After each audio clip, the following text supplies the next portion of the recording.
After the world fell into ruin, a silent man named Eric sits alone in his dusty car. He doesn't move, even as flies buzz around his face. He just stares ahead, lost in thought. Later, he steps into a nearby bar where Chinese music plays loudly, filling the empty space. No one welcomes him. So, he pours himself a drink and sits quietly. At the same time, not far away, three men speed through the desert in a getaway car. A robbery has gone wrong. Henry, one of them, shouts in panic. They left his younger brother behind, but the others show no guilt. One calls the boy weak, saying he deserved to be left. As tempers rise, a fight breaks out inside the car, and they lose control. Their truck crashes right outside the bar where Eric is drinking. In a rush, they jump out and steal the only car parked nearby, Eric's. They don't realize the mistake they just made. Eric comes out just in time to see them take off in his car. Calmly, he climbs into the truck they left behind and drives after them. He catches up quickly. One of the men pulls a gun and warns him to stop, but Eric keeps following from a safe distance. Finally, they stop. They ask him directly what he wants. Eric simply says he wants his car back. But instead of returning it, they knock him out and leave him in the dirt. Somehow, he survives.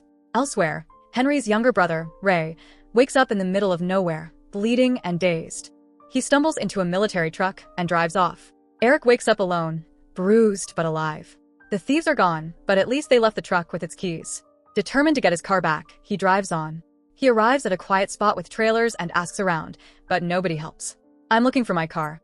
It's got 3 people in it." Inside a nearby house, a woman keeps pressing him about his name instead of answering his questions.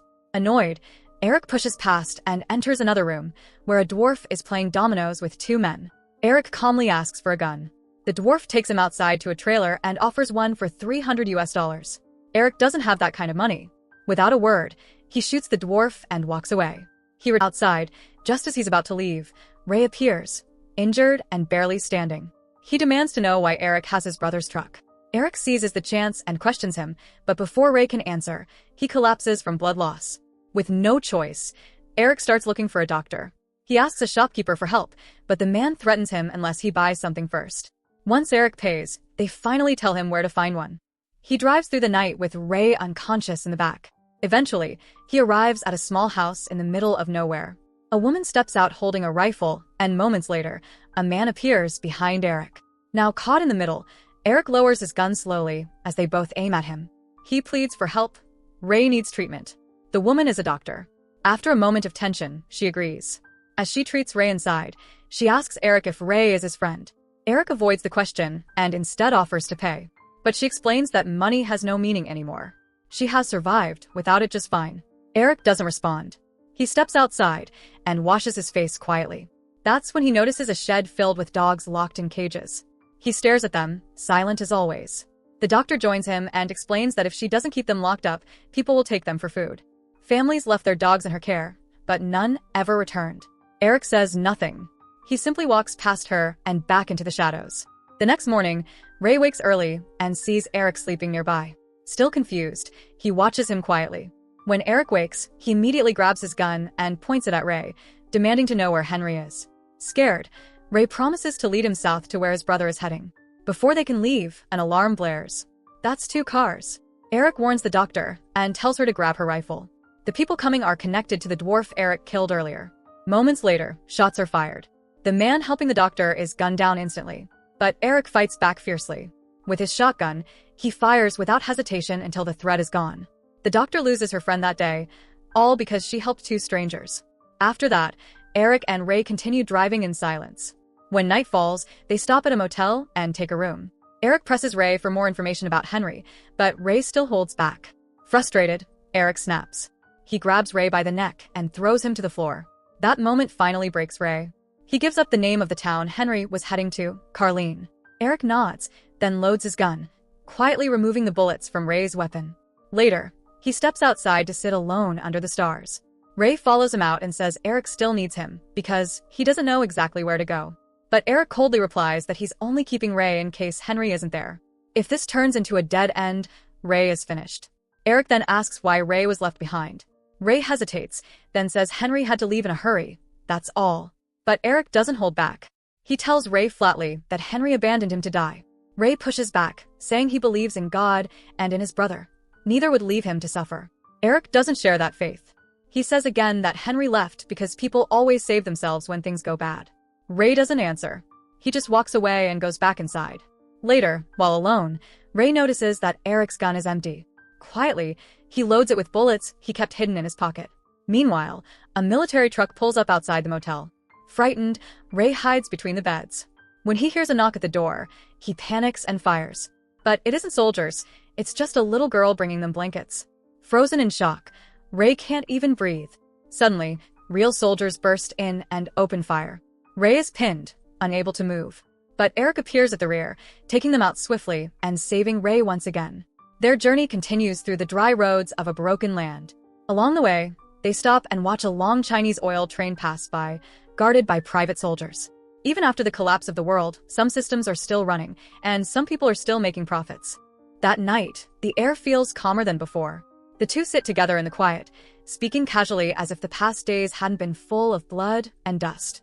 They begin to warm up a little, the distance between them slowly fading. Eric still insists that Henry can't be trusted, but Ray avoids the topic and instead asks about Eric's life before the collapse.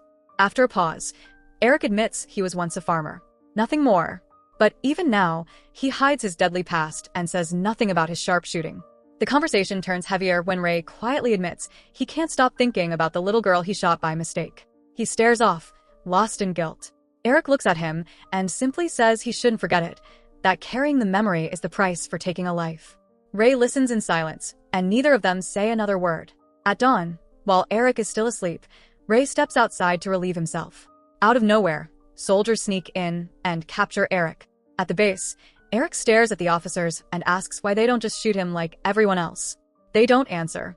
Instead, Eric confesses something dark. Years ago, he murdered his wife and her lover. He says it flatly, as if the wound never healed. But what eats at him most is not the crime itself, but the silence that followed. No one came after him. No one cared. That left him broken, wandering in a world where nothing matters. The officer finally replies, not with sympathy, but with coldness. He says he doesn't care about Eric's past. He only wants to send Ray to Sydney to show his commanders that he's doing his job. Before anything more can happen, Ray suddenly appears. He shoots down the guards one by one until only the two men remain standing. Once again, Eric is saved. And once again, they're on the road together. Later that day, Ray's wound begins to bother him again. Eric pulls over and pours petrol over it to clean it. For a brief moment, his actions show a softer edge beneath the rough exterior. He may seem cold and distant, but something inside him still cares. Not long after, they stop at a fuel depot to refill, but the place only accepts US dollars. Eric argues in frustration. This is Australia after all. But the man won't budge. Just as things grow tense, Ray steps in. He pays with a thick wad of cash and even grabs some extra bullets for the both of them. He's no longer just a wounded boy trailing behind. He's becoming someone who can stand tall and take charge. That night, the two sit quietly again. Ray finally admits something heavy. He plans to kill Henry with his own hands. For leaving him behind. For choosing others over blood. He even suggests that he and Eric should take whatever money Henry has and just disappear. Run away and leave this broken world behind. But Eric, as always, locks his feelings deep inside. He simply tells Ray to get some sleep. Early the next morning, they drive through a desolate city. At last, they spot Eric's car parked in front of a small house. Eric steps out, walks slowly up to it, and opens the door. It's still there, untouched.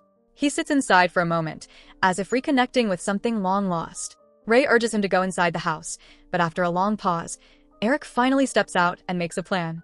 Two men are asleep inside. Eric will take care of them, but Ray must deal with Henry and the old man with him. There's just one condition, no shooting. Get them into the living room quietly. Eric wakes the first two men at gunpoint, calm but firm. Meanwhile, Ray enters the back room where Henry is sleeping.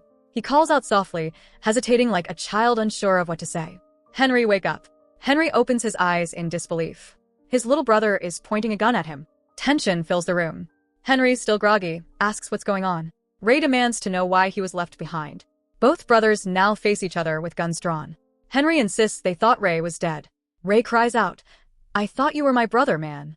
The standoff ends in gunfire. Both brothers shoot. Eric, hearing the commotion, quickly kills the two men in front of him. He runs in and sees Ray on the floor, blood pouring from his throat. Henry cries out in grief, demanding to know what Eric did to his brother. But Eric quietly says he didn't do anything. Still, Both of them know Eric's cold truths shaped Ray's choices. Henry tries to take revenge, but Eric doesn't hesitate. He shoots him dead. And just like that, it's over. Eric sits on the edge of a bed, his face heavy with regret. The old man in the room stares at him silently. In that moment, Eric's pain surfaces. Not just from what happened now, but from years ago, when his wife betrayed him, when no one cared, when the world's silence broke him. Later, Eric drags the bodies outside and burns them. The fire crackles under the rising sun. At the start, all he wanted was to get his car back. But by the end, it had become something else, something darker, more personal. Because inside that car was his last piece of a lost world. His dog. Eric digs a grave and buries it quietly. Sometimes people chase their goals with tunnel vision, whether it's a car, money, revenge, or survival. They push forward, justifying everything along the way. But they don't always realize how their actions ripple out, hurting others in ways they never meant.